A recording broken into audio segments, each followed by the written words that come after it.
The rain-slick streets of Manhattan gleamed like wet obsidian, reflecting the flickering neon signs and the shadows of a city that never forgives. Somewhere in the gloom, a masterpiece had vanished, replaced, perhaps, by something far more dangerous than a thief's hand. In a brownstone on West 35th Street, a man of immense intellect and insatiable appetite for order was about to be called upon to untangle a web of deception, ambition, and secrets hidden in paint and varnish. One wrong move could mean the difference between genius revealed and crime unpunished.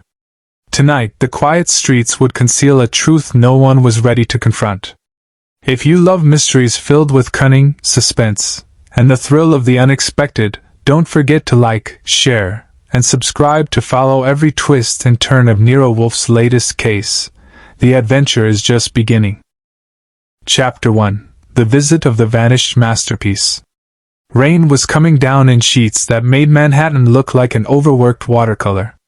The sky was a dull bruise, and the brownstone's windows reflected the city's half-drowned glow, yellow, gold, and gray, like old varnish on a forgotten painting.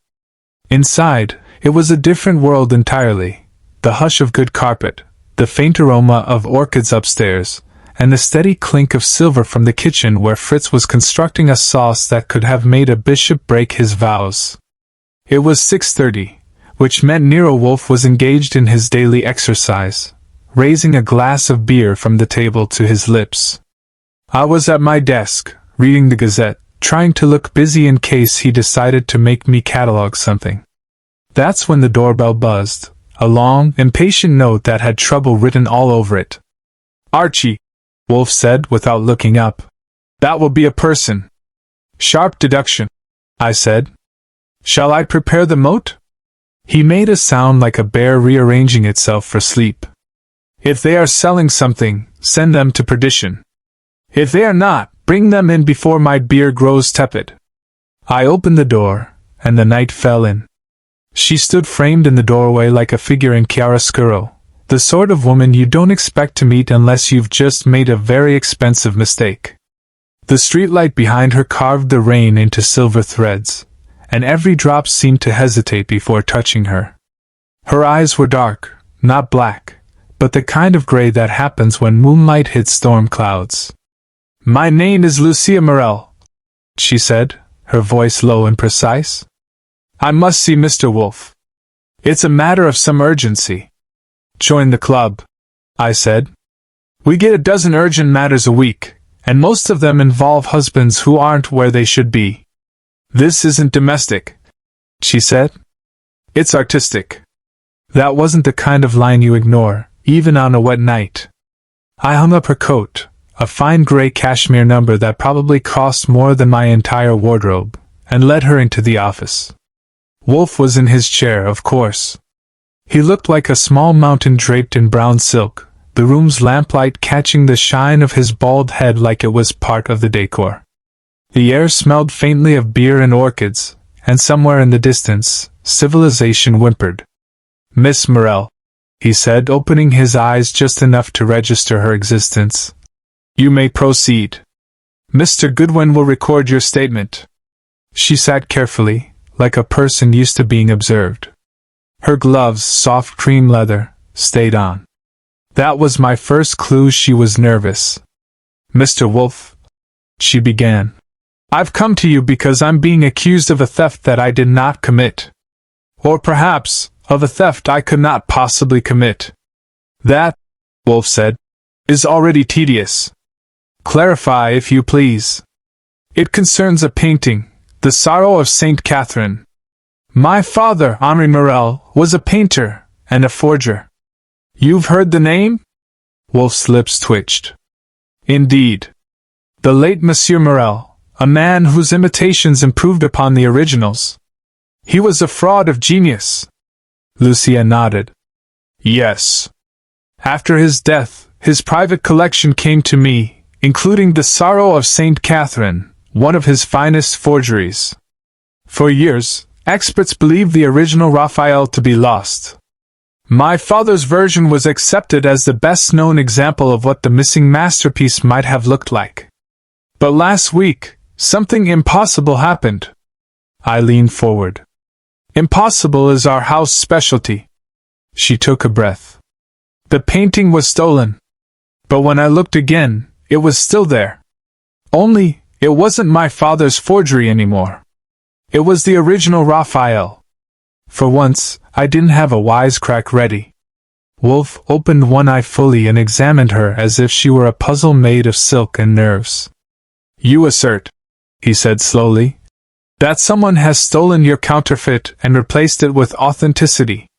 That is novel. I've had 3 independent experts confirm it, she said. The pigments, the underdrawing, the craquelure, all authentic. I don't know how, or why, or who could have done it. Wolfe sighed, long and deep. Madam, this is an outrage to reason. One does not steal a forgery and leave behind truth. That is moral inversion, and worse, it is inconvenient. I cleared my throat. Sounds like maybe your father wasn't as fraudulent as he let on. Maybe he painted over the real Raphael to hide it. A disguise within a forgery. Lucia shook her head. Impossible. I've seen every inch of his work. I grew up in his studio. The painting was examined years ago by the best. It was his style, his pigments. Until now. Wolfe pressed his fingertips together, making his little temple of deduction. And who has had access to the painting recently? I keep it in my father's old gallery, the Morel Archive, on 49th Street. Only myself, my curator, and 1 or 2 restorers. But there are others with keys, collectors who have begged for private viewings, a representative from the Metropolitan Archives, and my financial advisor, Leano Cray. Wolfe's eyes flickered. Collectors, curators, and creditors. A triumvirate of corruption. She managed a weak smile. You make it sound so elegant. I do nothing of the sort. Archie, you will, tomorrow morning, obtain the visitor logs from this Morel archive. Miss Morel will provide you an introduction letter. You will also determine which of her associates possesses both artistry and audacity enough to make an original reappear. I made a note. So basically, you want me to find out who's too smart for their own good. Precisely. He turned back to Lucia. Madam, you will refrain from informing the authorities. If you have already done so, you will ensure their withdrawal. The presence of policemen in matters of art is like flies at a banquet. Lucia hesitated. I haven't gone to the police. I thought this required delicacy. It requires intellect, Wolfe corrected. And delicacy, in my experience, is usually a euphemism for cowardice. Archie will see you out. She rose, gathering her gloves and composure. As she reached the door, she turned. Mr. Wolfe, my father used to say that a forgery, if it's perfect, becomes the truest art of all. Perhaps someone believed him. The door closed behind her, and the rain swallowed her silhouette. I looked at Wolfe. You believe her story? I believe, he said, reaching for his beer, in appetite. And in curiosity. Both are now engaged. Which means, to my great irritation, that we are employed. He took a sip, frowned slightly, and muttered, though I would prefer the theft of a soufflé. Chapter 2. The Collector's Circle. The rain had eased by the next morning, leaving the streets slick and glimmering, like polished onyx. I made my way uptown to the Morel Archive, a narrow townhouse squeezed between 2 generic brownstones, its facade bearing the faded inscription of a man long gone, yet whose reputation still whispered through the city's corridors of wealth and taste. Lucia Morel was waiting, perched like a queen in her father's study, which smelled faintly of turpentine, varnish, and old books. The walls were lined with paintings and sketches, each with a tiny brass plaque. The room had the calm, oppressive weight of someone's life's work preserved too carefully, as if stepping out of line might disturb the order of genius, or fraud. Archie Goodwin, she said, her tone polite but not warm. I've provided you with the visitor logs, as Mr. Wolfe requested. They are not extensive, only a handful of entries over the past month. But perhaps you will find a clue there. I nodded and began scanning the meticulously kept book. Visitors were recorded with date, time, and purpose, a professional thoroughness worthy of any European gallery. A few names caught my attention immediately: Gregory Tern, Vera Dempsey, Liano Cray, and Stefan Orloff. Not an eclectic mix, rather a collection of individuals with interests that leaned toward either money or power. I spent the better part of the morning visiting them individually, armed with polite curiosity and my trademark irreverence. Gregory Tern's apartment was a shrine to himself. Modernist sculpture competed with post-impressionist chaos, yet every piece was positioned with the calculated precision of a general arranging his forces. Tern himself was tall, with a hawkish nose and a kind of cold smile that makes you feel evaluated in millimeters. "I understand you've had access to the Morel collection recently," I said, "and that one of the paintings a supposed Raphael has changed owners, so to speak." He tilted his head. "Changed owners? My dear Goodwin, art does not change owners. Art is eternal. Only the fools who handle it stumble." "Eternal, yes, but your collection insurance would beg to differ," I said lightly. "You might not stumble, but your finances might." He laughed, a sound as brittle as ice. "Do you think I would risk my reputation on a forgery?" "No. But one must always admire ingenuity. I am here to collect, not to police. If someone has switched a copy for the original, it only proves what I have long suspected. Henri Morel was more than a forger. He was a genius who played the world like a harp." He leaned back, steepled his fingers, and eyed me with interest. "You are a perceptive man, Goodwin. Tell me, do you believe a man can commit theft in the name of admiration?" I shrugged. "Depends on the price tag, the risk, and whether admiration pays the bills." He smirked. "Wise enough. But I play no part in this drama. Yet you may notice, I visit archives like Morel's not to steal, but to study. The line between collector and criminal is thin. Perhaps that is what draws us both here." I left him with a smile that was all teeth and no warmth, wondering if he was dangerous or just theatrical. Vera Dempsey, curator of the Metropolitan Art Archives, was a different breed entirely. Her office smelled of dust, varnish, and old paper, the perfume of authority. She was tall, angular, and moved with a precision that suggested her life was measured in centimeters and brushstrokes. "I'm here regarding the Morel collection," I said. "Particularly the Sorrow of St. Catherine." She didn't flinch. "Yes. I've seen it recently. Have you noticed anything unusual?" She studied me, as if I were a test. "Unusual? Yes. The painting has changed hands. Or perhaps more accurately, changed identity. The forgery is gone, replaced by the original. I can't imagine how it occurred, but someone knew both versions intimately." I raised an eyebrow. "You mean someone had access not just to the collection, but to Henri Morel's techniques?" Vera's eyes sparkled. "Precisely. And that narrows the suspects considerably. Few in this city could tell a Morel from a Raphael at first glance. Fewer still could execute a swap. Or perhaps," I said, "someone with arrogance equal to talent." She smiled faintly. "Arrogance is an understatement. I am a curator, Mr. Goodwin. I admire art. I preserve it. But genius tempts us all." And there it was, the first hint of intellectual hubris. Lionel Cray was easier to read. Money and anxiety etched themselves in every line of his face. His office was cluttered with papers and ledgers, the scent of ink mingling with his cheap cologne. "Mr. Goodwin," he said, shaking my hand nervously, "I understand there's some confusion regarding Morel's collection. I assure you, I've done nothing improper." "Of course," I said. "But you did handle the collection recently?" "Yes. I accompanied Miss Morel to the gallery. There were financial matters," Loans, insurance, valuations. I've always advised her prudently.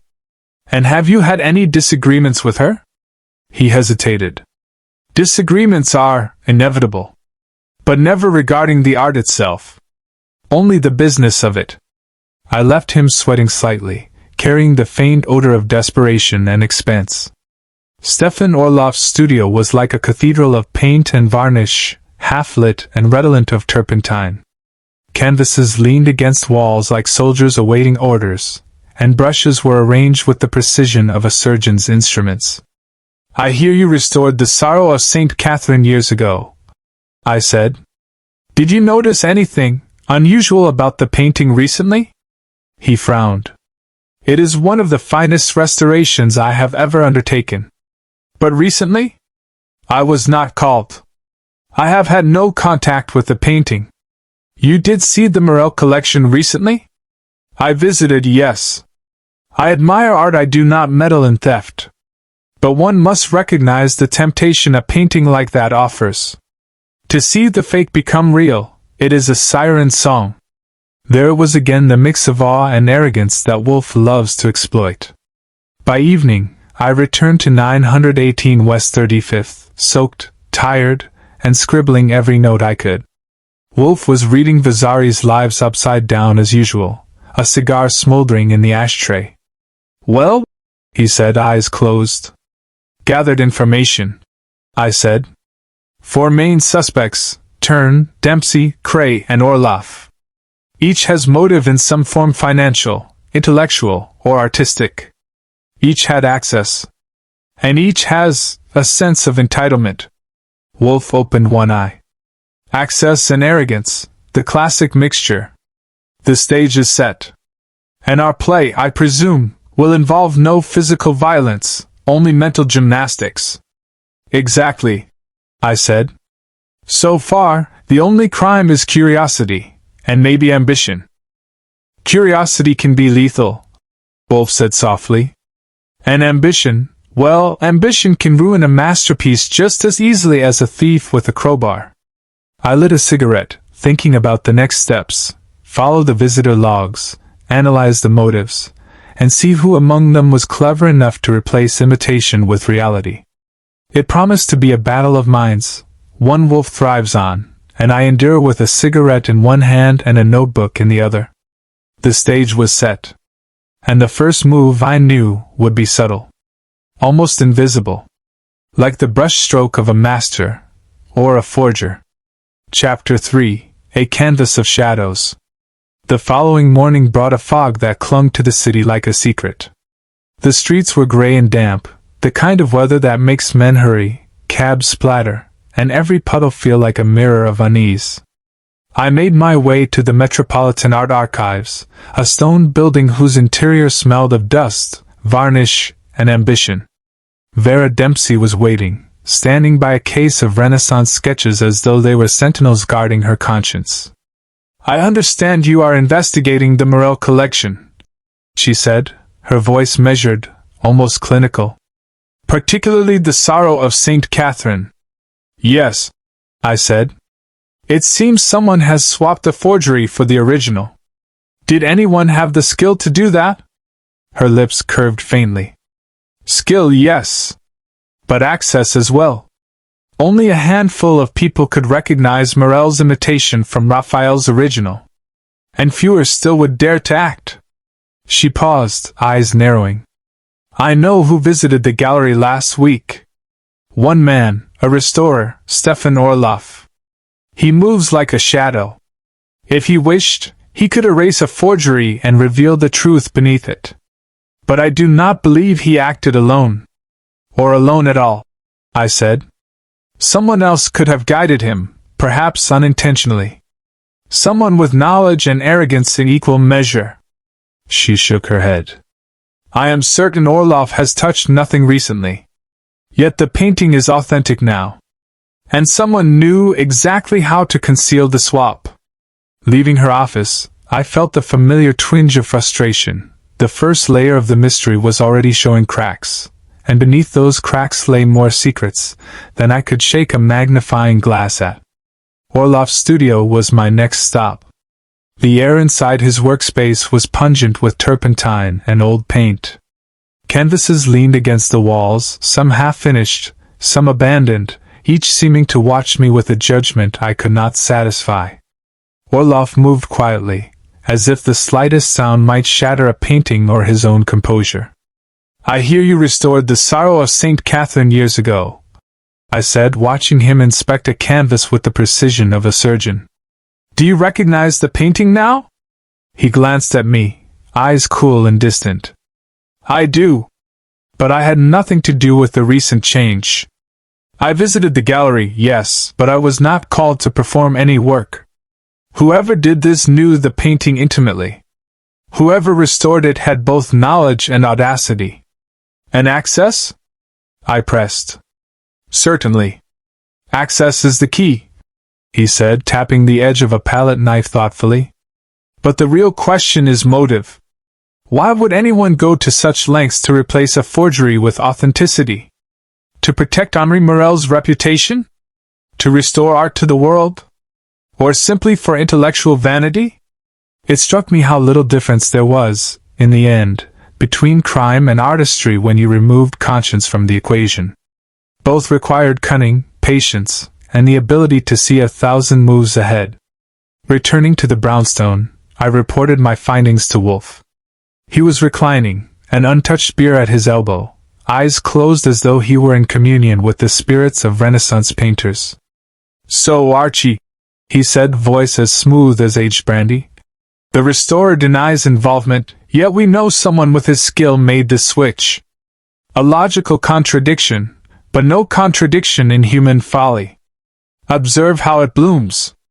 I gathered visitor logs, interrogated suspects, and traced access," I said. "The only common denominator is skill and opportunity. Orloff has the skill. Turn, Dempsey, and Cray have opportunity in various forms. But motive is slippery. Motives are the shadows on the canvas, Archie," Wolfe said, finally opening an eye. "They are more telling than the bright hues of truth. Examine them carefully. You will find they lead to the artist, or the thief, in a pattern visible only to those willing to look past the superficial." It was then that a small clue presented itself, the faint smear of ultramarine on my notebook. I remembered seeing it earlier on Vera Dempsey's glove. A trace so minor it could be dismissed by anyone but Wolfe, or by someone who has learned to read the brushstrokes of human behavior. I filed the detail away as we often do in investigations, not proof, but a whisper of direction. Every shadow hides a shape, every smudge a signature. I knew the painting, the forger, and the swap would soon reveal more than anyone expected. The city outside roared with traffic, rainwater sliding along the gutters. Inside, Wolfe and I prepared for the night ahead. The collector's circle was converging, and soon, the first real confrontation would illuminate the darkness, like a candle revealing the outline of a hidden masterpiece. And I had a sinking feeling that the masterpiece in question was not just the painting. Chapter 4: The Collector's Last Supper. That night, the rain returned, tapping the brownstone's windows like a metronome marking the rhythm of suspense. Wolfe had decided that subtle inquiry had run its course. It was time to gather the players and see which motives would reveal themselves when confronted directly. I had never been fond of these seances of arrogance and greed, but experience had taught me that Wolfe thrived on them. Lucia Morel arrived first, pale and composed in a cream coat that hid her nerves better than I could. Gregory Turn followed, his self-assurance radiating like the sharp glare of a gallery spotlight. Vera Dempsey came next, angular and deliberate, moving as though she were gliding between paintings rather than human beings. Lionel Cray lingered by the door, anxious, adjusting his tie as if it might shield him from exposure. Stefan Orloff entered last, silent, almost blending into the shadows of the foyer. Wolfe stood behind his desk, fingers steepled, cigar smoldering in the ashtray, eyes glinting with the pleasure of anticipation. "Welcome all," he said, voice calm but sharp. "We gather to illuminate what has remained in darkness far too long, the mystery of the sorrow of St. Catherine." The room was still, each of them wary, unsure whether they had come to defend themselves, accuse another, or witness the unraveling of someone else's secret. "I will state the problem plainly," Wolfe continued. "A painting, long considered a forgery by the late Henri Morel, has been replaced with the original. Someone with skill, access, and audacity executed this substitution. Our task is to identify this individual, not by strength, but by intellect, motive, and subtlety." I watched Turn's jaw tighten and Dempsey's eyes flicker. Even Cray looked uncomfortable. Orloff, as always, was unreadable. Wolfe walked slowly between the desk and the window, gesturing to the assembled suspects. The substitution was not theft, at least not in the conventional sense. It was reclamation, a restoration of truth. But truth can be dangerous when wielded by those who think themselves superior to ordinary caution.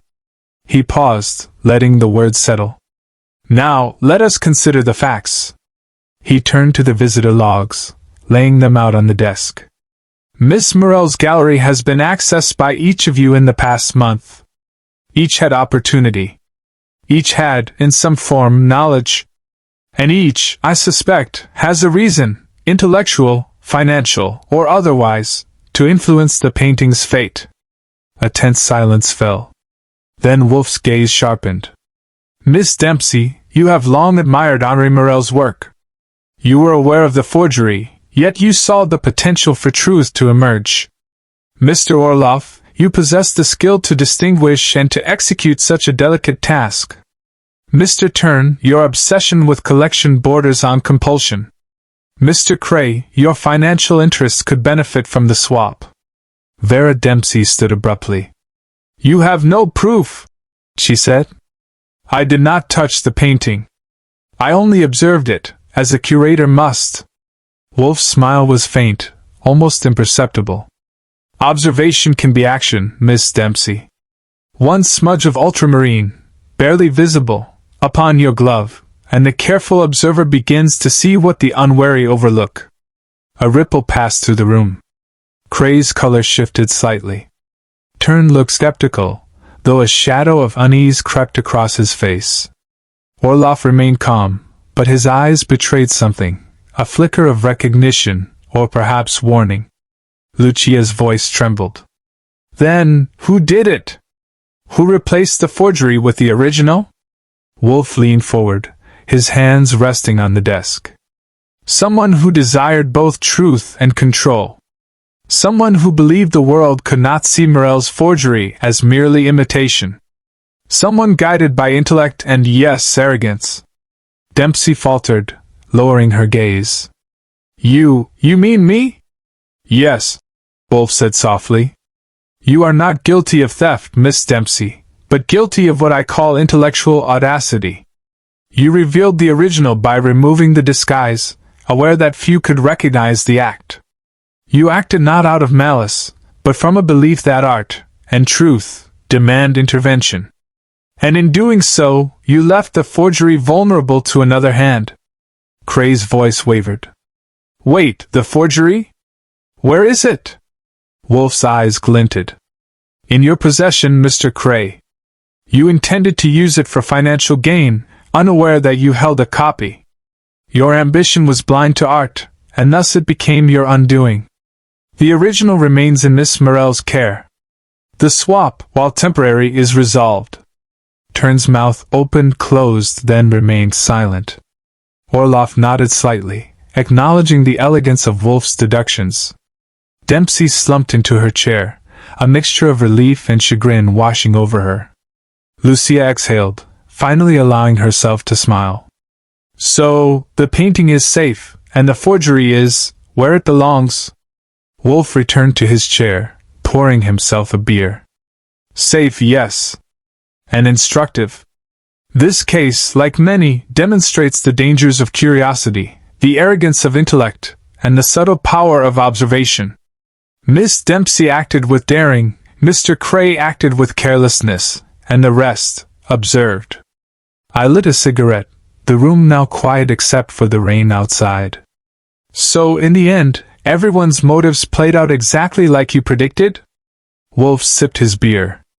Motives are like paint, subtle, layered, and sometimes invisible. One must know where to brush, where to scrub, and where to leave the canvas blank. And that, Archie, is the difference between a detective and a mere observer. The suspects departed slowly, each carrying a combination of satisfaction and unease. Wolfe reclined, cigar in ash, eyes closed. "I don't envy Dempsey," I muttered. "Nor would I," Wolfe said, voice faint. "She restored truth, yes, but she also reminded us that the pursuit of honesty is rarely safe. Let us leave her to her conscience, and the painting to its rightful owner." The rain outside softened, leaving the city glistening once more. Another night, another intellectual puzzle resolved, not with violence, but with insight, wit, and a perfectly timed observation. Chapter 5. The Truth in the Frame. The city was quiet that morning, as if it had exhaled after the storm. Wolfe, as usual, had risen only to reposition himself in his chair, eyes closed, beer untouched, and thoughts far beyond my comprehension. I knew that by now, he had already traced the outlines of the final move, though he would let me wander through the shadows of speculation a while longer. The phone rang sharply, slicing the silence. I picked it up. "Goodwin," I said. "Inspector Kramer here." The voice rasped. "We've recovered the missing painting, or rather, the forgery. Cray claims he found it in a storage locker he rented, says he was going to sell it in Zurich." I hung up and reported to Wolfe. He didn't move a muscle, but the faint twitch of his lips betrayed satisfaction. "So the counterfeit has resurfaced," he murmured. "I predicted as much. The ambitious seldom succeed without leaving a trail. And Mr. Cray is not exceptional. Kramer will take care of it," I said. "So that leaves the real masterpiece safe with Miss Morell. But what about Dempsey?" "She swapped it." Wolfe's eyes opened, piercing as always. "Miss Dempsey acted not from greed, but from arrogance, intellectual, aesthetic, and ethical. She believed that the world deserved to see truth, even if the process risked scandal. She has committed no crime in the legal sense, but in the moral economy of art, she is culpable. Only a fool confuses skill with innocence." Later, as the suspects arrived at the brownstone for what Wolfe called the formal accounting, he began his methodical exposition. "Miss Morell, your father's forgery was so perfect that it became an entity in its own right. The original, hidden beneath layers of imitation, was rediscovered by one who knew both the copy and the truth." He paused, letting the anticipation swell. "The person who executed this revelation is here." Vera Dempsey stiffened. Turn and Cray exchanged glances. Orloff's expression was unreadable. "You, Miss Dempsey," Wolfe said, pointing a finger that seemed capable of piercing through steel. "Remove the disguise. Your smudge of ultramarine betrayed your hand. You acted out of a desire to restore truth, but also to demonstrate mastery. Your crime is that you proved yourself capable." Vera's voice trembled. I only wanted the world to see the painting's real beauty. And so it did," Wolfe said. "Yet beauty without discretion is dangerous. Mr. Cray, you took the forgery, unaware of its status. Your attempt to profit from what you did not understand nearly destabilized the collection. The lesson is simple: in the world of art, knowledge is both power and peril." Turn inclined his head, conceding admiration rather than guilt. Orloff simply nodded, as though the logic of Wolfe's deductions were a lesson in both craft and restraint. Lucia exhaled a long, relieved breath. "Then, everything is as it should be. The original remains, the forgery recovered?" "Yes," Wolfe said. "All pieces accounted for, though not without lessons learned. Miss Dempsey has earned caution. Mr. Cray has earned humility. And the rest of you, observation." As the suspects departed, I glanced at Wolfe. Another mystery solved without a single shot fired. He sipped his beer. "Crime and art are sisters, Archie. One requires stealth, the other vision. Both demand intellect. The world rewards the latter more than the former, though rarely without collateral astonishment. I exhaled smoke, watching him settle back, as if the case had never existed. So, in the end, everyone got a lesson? Indeed, Wolfe said. Except perhaps you, Archie. You still believe that curiosity is harmless. I grinned. And you'll never convince me otherwise. He closed his eyes, cigar smoke curling around him like a private halo, and muttered, "Pfui. Curiosity killed nothing but patience. And now my patience has been restored, and breakfast is overdue." The rain outside had stopped entirely. The city gleamed, and the storm was a memory. Another case had ended not with gunfire or dramatic chase, but with wit, insight, and the quiet satisfaction of seeing truth framed properly. The forgery and the masterpiece, the ambition and the intellect, had all played their parts. And Wolfe, as always, had drawn the final line with his own distinctive flourish. I took a last look at the mural painting, hanging now in the gallery, and thought, as I often did, that the most dangerous mysteries were the ones that challenged the mind, and the most satisfying resolutions were the ones that left you admiring the cleverness of the human hand. Wolfe poured himself another beer. "Archie," he said, "fetch my breakfast. The painting is safe. The world remains as flawed as ever. And I, for once, am satisfied." I lit a cigarette and smiled to myself. In the end, every masterpiece, every forgery, every shade of human ambition had been accounted for. And somehow, in this quiet triumph, the city seemed a little more ordered, at least for now. The end.